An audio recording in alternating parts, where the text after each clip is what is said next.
Assalamualaikum warahmatullahi wabarakatuh. Ya, bagaimana kabar kalian hari ini? Semoga senantiasa sehat dan tetap semangat belajar dari rumah. Berjumpa lagi dengan Budini dalam mata pelajaran KN1. Pada pertemuan minggu lalu, Budini sudah memberikan persepsi, yaitu pertanyaan-pertanyaan terkait materi ziarah kubur. Nah, minggu ini Budini akan menjelaskan tentang materi ziarah kubur. Sebelumnya, silahkan kalian buka LKS KN1 mulai dari halaman 34. Nah, pertama, pengertian ziarah kubur. Ziarah kubur ialah berkunjung ke makam atau pesarian seorang muslim dengan maksud mendoakan ahli kubur agar dosanya diampuni dan amal baiknya diterima oleh Allah Subhanahu wa taala. Selanjutnya, hukum ziarah kubur. Hukum ziarah kubur terbagi menjadi 3. Yang pertama, sunnah, yaitu apabila ziarahnya tidak menimbulkan hal yang terlarang dan yang diziarahi itu makam nabi, wali, ulama, dan orang soleh. Kemudian hukum yang kedua yaitu mubah, apabila ziarahnya tidak menimbulkan hal yang terlarang dan yang diziarahi itu makam orang biasa, contohnya makam orang tua, makam saudara, dan lain sebagainya. Bahkan sebagian ulama ada yang menganggap ziarah ini hukumnya makruh. Kemudian yang ketiga, ziarah hukumnya haram apabila ziarahnya menimbulkan hal yang terlarang. Nah, yang dimaksud hal yang terlarang dalam hukum ziarah kubur ini adalah untuk berziarah untuk meminta-minta untuk pesugihan dan lain sebagainya. Itu tidak boleh atau diharamkan.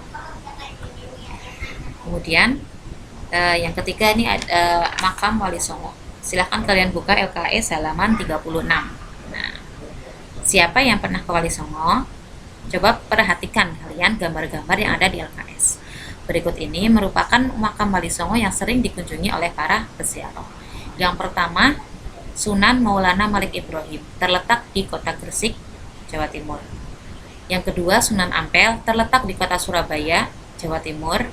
Yang ketiga, Sunan Bonang, terletak di kota Tuban, Jawa Timur.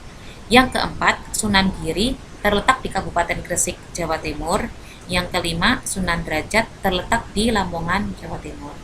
Kelima sunan tersebut berada di Jawa Timur. Kemudian yang selanjutnya nomor 6, Sunan Muria, terletak di Kecamatan Dawe, Komplek Masjid Menara Kudus, Jawa Tengah.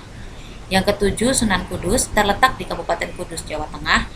Yang kedelapan, Sunan Kalijaga, terletak di Kota Demak, Jawa Tengah. Nomor 6, 7, 8, Sunan Muria, Sunan Kudus, dan Sunan Kalijaga ada di Jawa Tengah. Kemudian yang terakhir, nomor 9, Sunan Gunung Jati, terletak di Kecamatan Cirebon, Jawa Barat. Ini satu-satunya sunan yang ada di Jawa Barat. Kemudian poin D yaitu tujuan ziarah kubur. Ada 5 tujuan. Yang pertama, mengingatkan akan adanya kematian yang pasti menimpa setiap yang bernyawa. Kemudian yang kedua, mengingatkan akan adanya siksa dan nikmat kubur. Kemudian yang ketiga, mengingatkan tentang adanya azab dan nikmati akhirat, adanya surga dan neraka. Kemudian yang keempat, mengingatkan akan adanya balasan manusia dari amalnya di dunia, baik amal baik maupun amal buruk. Kemudian yang terakhir, mendoakan untuk ahli kubur yang berziarah. Nah, ini manfaat ziarah kubur hampir sama dengan tujuan ziarah kubur ya. Yang pertama, mengingatkan kita pada kematian dan akhirat, dan yang kedua, meningkatkan ketakwaan kepada Allah SWT. Tentunya dengan kita berziarah, kita akan mengingat kematian, kemudian kita akan berusaha untuk berbuat untuk meningkatkan amal baik kita. Selanjutnya, tata krama ziarah kubur. Ada 5. Yang pertama, mengucapkan salam kepada ahli kubur. Yang kedua, bersuci sebelum melaksanakan ziarah kubur. Yang ketiga, membaca doa atau ayat Quran atau zikir, biasanya membaca Yasin dan tahlil. Kemudian yang keempat, tafakur, yaitu merenung akan kematian supaya kita lebih ingat kematian. Kemudian yang kelima, mengambil suri tauladan yang baik dari ahli kubur. Kita diharamkan untuk mengingat keburukan-keburukan ahli kubur. Kemudian yang terakhir, hal-hal yang harus dihindari saat ziarah kubur. Ada 6. Yang pertama, meminta kepada orang yang diziarahi, meminta kepada ahli kubur itu. Kemudian yang kedua, sholat di atas kuburan. Yang ketiga, duduk di atas nisan. Yang keempat, buat buang hajat di atas nisan. Kelima, memuja-muja kuburan. Dan yang keenam, melakukan perbuatan syirik. Ya, berarti menyembah selain kepada Allah SWT.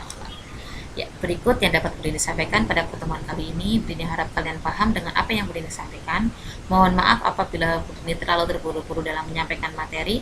Sekian, wallahu muwaffiq ila aqwamit thoriq. Wassalamualaikum warahmatullahi wabarakatuh.